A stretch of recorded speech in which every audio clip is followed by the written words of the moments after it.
every stage is important, I feel like. Okay. I love the adolescent stage because it's a complete reorganization. So I think, looking at the childhood phases on their own really is appropriate because they're really wiring the brain up in response to the environment in which this baby finds itself, which is why the parenting is so impactful because the baby is just wiring its brain and the child based on what it's, exposed to and the feedback it's getting.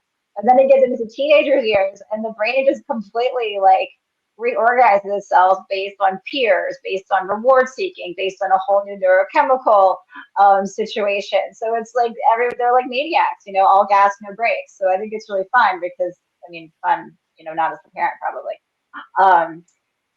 But I think it's really important to emphasize that all of these stages, less so impactfully for the childhood stages because children are children and it's really about surviving and like adapting to a world. But the later and older we get, which is the strength of Erickson's model, as it is a lifespan model, that really becomes socially and culturally dependent. So this model, for me, and what a lot of the models lack from the earlier psychologists, is a sort of Western white male normative family values.